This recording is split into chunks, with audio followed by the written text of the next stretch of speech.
A lot of people think that buying a foreign car, something special, exotic, is really sexy.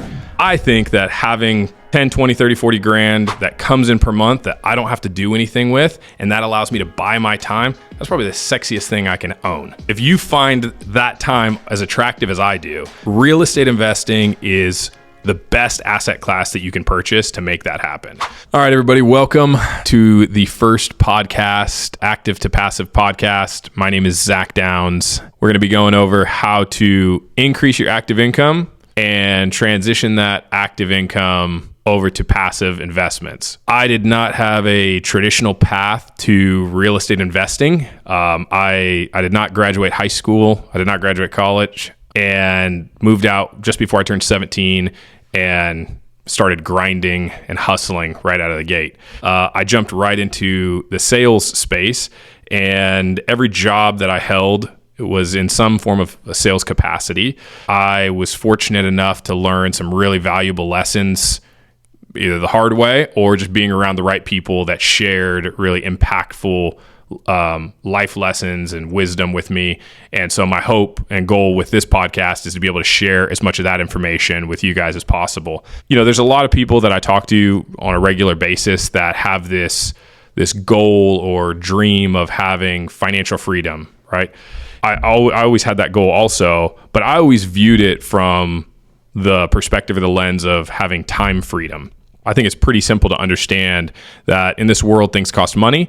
And so you're either going to trade your time for money, or you're going to have enough investments that earn you money that can provide your living expenses. And in that mechanism, you can effectively own your own time back, and you don't have to trade that time away. I guess just to give a definition on what does owning your time or having financial freedom mean, it probably means something different to every person.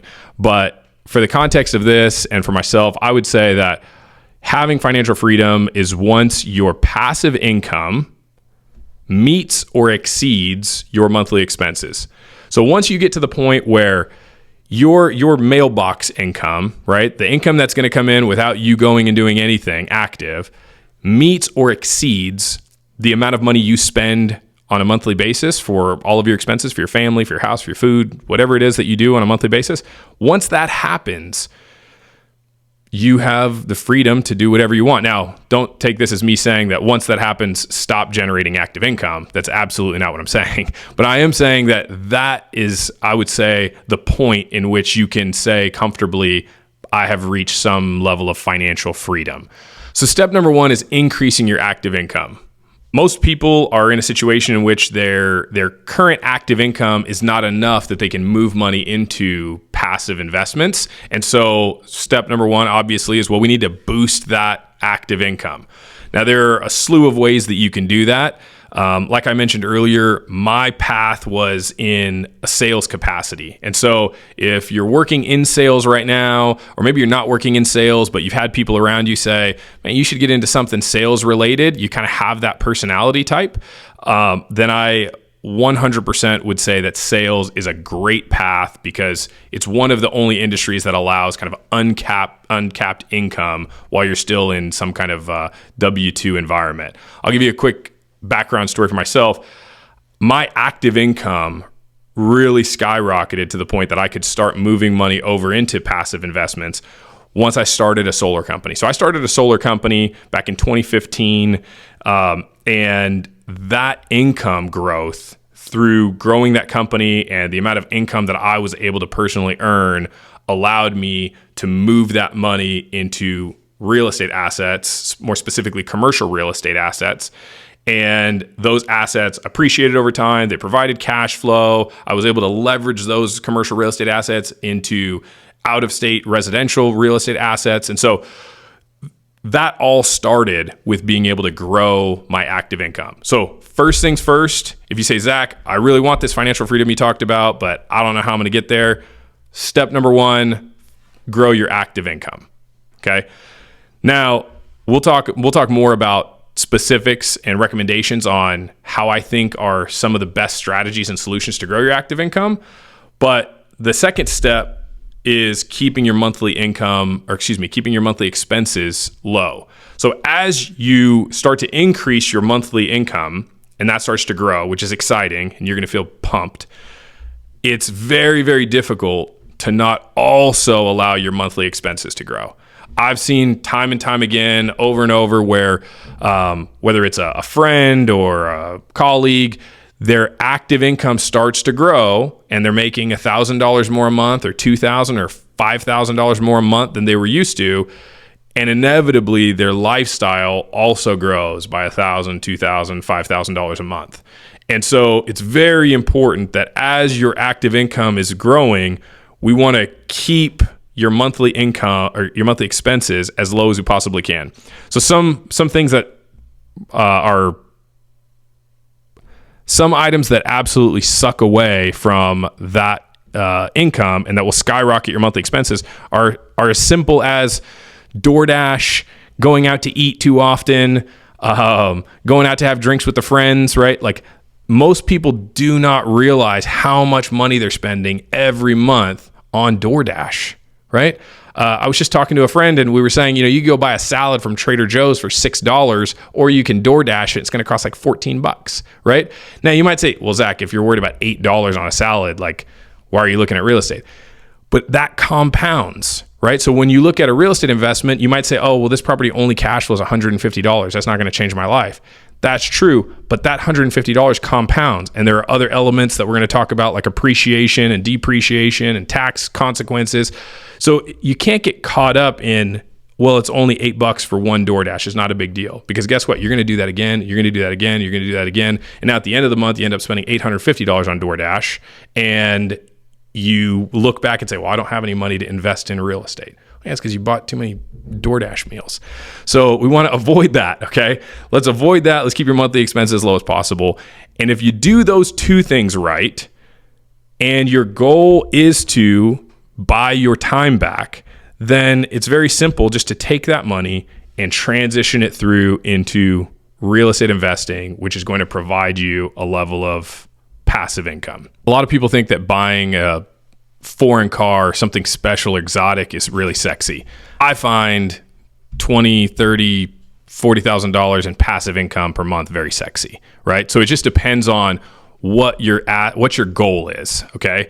So I think that having 10, 20, 30, 40 grand that comes in per month that I don't have to do anything with, and that allows me to buy my time, that's probably the sexiest thing I can own, okay, is my own time. And so if you find that time as attractive as I do, then I would say real estate investing is the best asset class that you can purchase to make that happen. So I'll give you a little backstory on how I was able to do that. So as I mentioned earlier, as my active income grew, I leveraged that active income to move into real estate assets. It was multi-tenant commercial buildings. I then leveraged those multi-tenant commercial buildings here in California and moved that money to residential properties out of state. And we'll talk about the reasons for that, and we'll dig into all the details there. But for the sake of this episode, I moved that into out-of-state income, which provided cash flow, and that's what I was looking for. It provided cash flow that I was unable to find in any other asset class.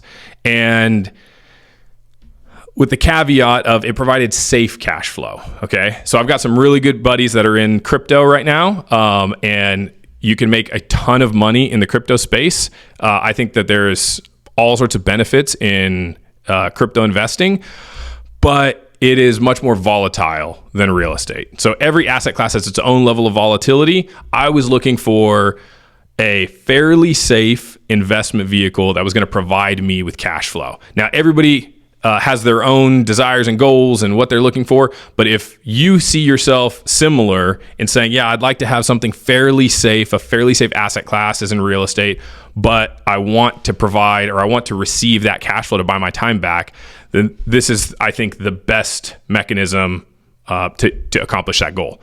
So I'll give you a couple of different examples of the different types of real estate that I own and that I think are good for a first-time investor. The first is what we're going to call single family residential. So it's any asset that is 4 doors or less. So that would be a single family home, a duplex, a triplex, or a quadplex. This subset of real estate, I think, is probably the most common that people get into when they start investing. It's somebody wants to buy a rental, so they go buy a duplex. They go buy a single family home, and that's their first rental property. I love that asset class. I think it's a very stable asset class. I think there are amazing deals in that asset class right now. It depends on the market that you're going after. Again, I'm primarily focused in out of state, not in California, but I think that's a great asset class. Now, there are pros and cons to each asset class, and this asset class or subset has its own pros and cons. But I think it's phenomenal. I personally own 31 doors in this space, and I plan on continuing to grow the number of doors that I own in less than 4 units. Another subset of real estate is going to be multifamily. So your 5 doors plus, your apartment complexes. I think this is also a very good subset of real estate. It's got its pros and cons, okay? But personally, because of the demand in that space right now, and if you're watching this, you've probably seen a bunch of other stuff on social media about the value in buying apartment buildings, and everybody's seeing that. And so therefore there's this heightened level of demand, and it's really difficult to find deals right now. And so I like the space, but I think it's very, very difficult to find deals. So I'm always looking for deals. I think that if you can find a really good deal, great asset, but right now it's difficult to find good deals anyway. Next one, let's say private money or hard money lending. Now, this group is unique. Many of you may have not even heard of it or know that it exists, but there are loans that you can offer where you almost act as the bank to a borrower that cannot access traditional or conventional loans. So if someone is unable to get a loan based on they just started a new business or whatever their personal circumstance is, and your local bank will not give them funding or they won't finance them, then you can act as the lender. And there are pros and cons to that. I currently have a handful of those notes out where I act as the lender and I receive interest payments from the borrower. I think it's great because I get a 10, 11, 12% on my money, and my money is in a very safe asset. It's collateralized to real estate, and that real estate, my position in that real estate is typically about 50% of the value. So very, very safe space. So if you have money and you have capital and you say, well, I don't want to deal with like the landlord tenant stuff, but I do want to put my money into the real estate class, I think this is a phenomenal space to do it. The subset of real estate investing that I personally like the most is mobile home parks. They should have a lot more eyeballs and be much more desirable as a subset under real estate than they are right now. I think that a lot of people look at apartment buildings as sexier, and so don't necessarily just like the idea of owning a mobile home park. But again, like we talked about earlier, the sexy part to me is the cash flow. So an action step that you can take is, while it might be difficult for you if you're in step 1, which is just trying to grow your income, you might be saying, hey, Zach, like I'm interested in growing my income to eventually get here, but I don't have the capital or the means to buy a mobile home park. Fair enough. Any of these asset classes, though, even if you're still in step 1, which is trying to grow your income, people come across deals all the time. So you might have a friend, a family member, someone that you know that is looking to sell, or know someone that's selling a piece of real estate. And there are all sorts of people like me that are actively buying properties all the time that are always looking for deals. So if you're still in okay, I'm trying to grow my income and I eventually want to own multifamily, or I want to provide loans out, or I want to own mobile home parks, but I'm not there yet. Well, if you just find a deal, you can absolutely partner up with an investor that's willing to bring the capital to the table and either get paid a finder's fee, $5,000, $10,000, $20,000 or more, depending on the deal, or you can be involved in the shared cash flow at some point. Like there's all sorts of ways to structure that. And so I guess the reason that I'm trying to bring up all of this information is just overall, it's keep your mind open to the opportunities that are around you if you think that real estate is an end goal for you to find and get access to passive income. The first barrier that you face in getting to your dream outcome of financial freedom is increasing your active income. So next episode, we are going to provide actionable steps on how to grow your active income in accomplishing this goal. Comment below if you enjoyed this episode and what you'd like to see on the next one.